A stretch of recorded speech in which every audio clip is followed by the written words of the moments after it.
Nous sommes le 13 décembre 1838. Il fait froid. Un homme vêtu d'une mauvaise blouse traverse le pont au change et s'enfonce dans la cité. Des dalles de rues obscures, étroites, tortueuses, qui s'étendent depuis le palais de justice jusqu'à Notre-Dame. Ce quartier du palais de justice, très circonscrit et très surveillé, sert pourtant d'asile ou de rendez-vous aux malfaiteurs de Paris. Irrésistible attraction qui fait graviter les criminels autour de ceux qui les condamnent.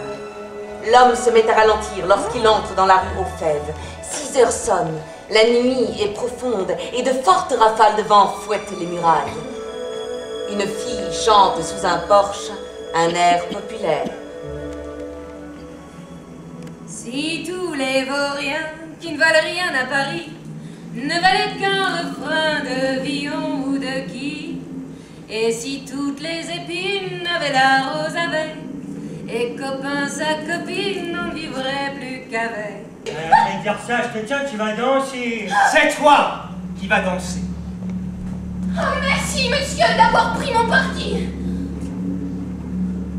Maintenant, laissez-le. Oh, prenez bien garde à vous. C'est le chourineur. Vous m'entendez? Je vous dis que c'est le chourineur. Et moi, je suis un ferlampier qui n'est pas frileux. Mais vous avez un autre métier que de rincer. Je suis peintre en éventail. Peintre en éventail? Pourquoi vous venez dans un tapis franc où il y a que des grinches, des escarres, ou des fagots affranchis comme moi, et qui ne peuvent aller ailleurs? Je viens ici parce que j'aime la bonne société. On dirait des cris d'enfant. Qu'est-ce que tu fais dans mon chantier, petite voleuse? Mon beau monsieur, j'ai pas mangé depuis 2 jours. Je me suis sauvée de chez la chouette qui m'a arraché une dent. Je suis pas dupe. Tu viens me voler des bûches.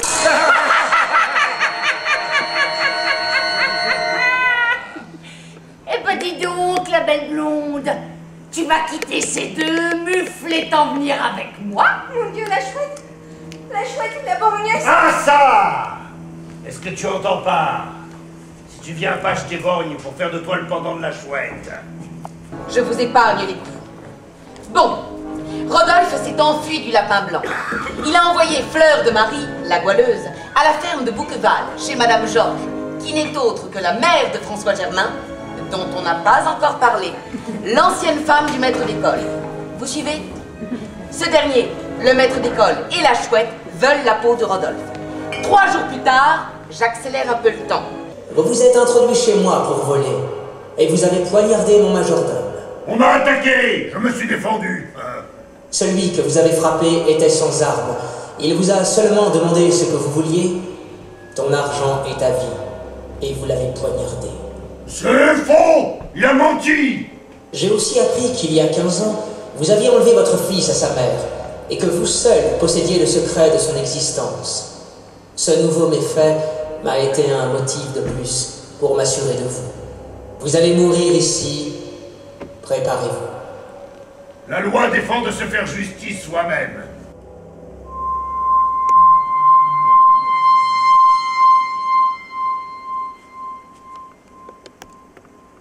Pourquoi vous êtes-vous amusé à me piquer les yeux ainsi? Anselme Turenel, vous êtes aveugle. Madame... Pomone, Fortuné, Anastasie, Piplet. Eh bien, Madame Piplet, si la chambre me convient, quel est son prix? Avec le cabinet, 150 francs. Pas un liard à débattre. Le principal locataire est un chien. Un chien qui tomberait sur un œuf. Monsieur Bras-Rouge. C'est l'autre locataire du 4e. Travailleuse comme un castor.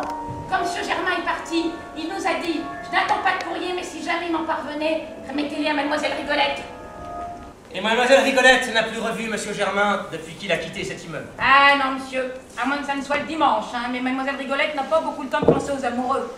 Vous l'avez fait disparaître.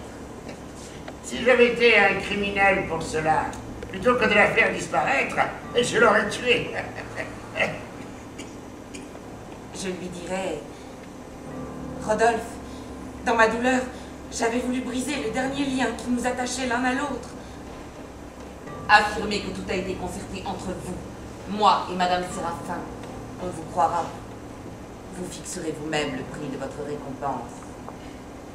La fatalité veut que tu saches l'effroyable châtiment qui t'attend, et elle veut que tu ne fasses rien pour t'y soustraire. Que l'avenir te soit connu. La goualeuse ne se laissera jamais arrêter. Elle dira que nous l'avons enlevée et elle nous dénoncera. Non!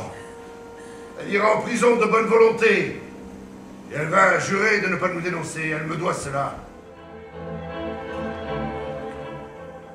Le passé ne s'oublie pas. Il ne s'efface pas. Le repentir ne tue pas la mémoire. Je suis qui je suis. À mesure que l'esprit s'élève, le souvenir de la souillure devient de plus en plus terrible.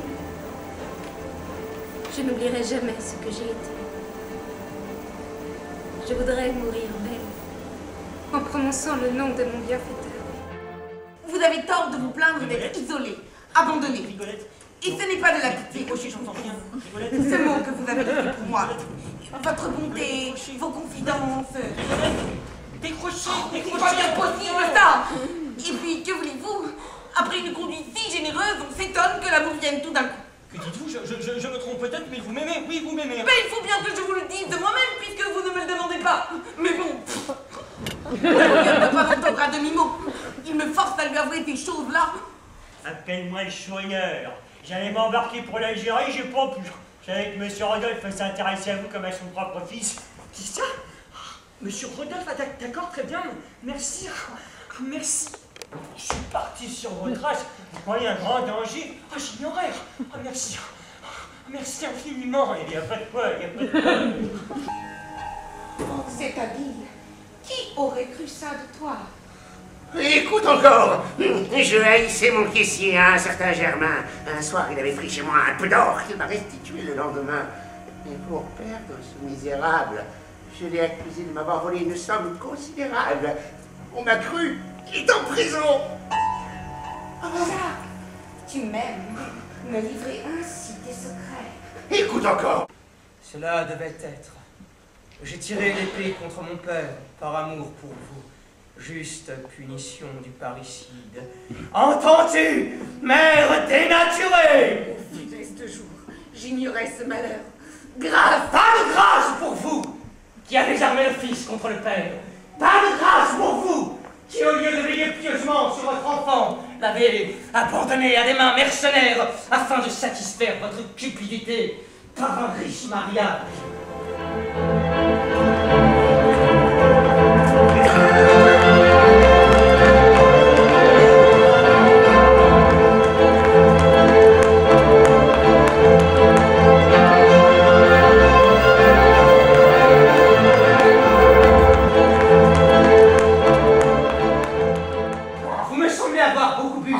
Et avoir envie de boire encore.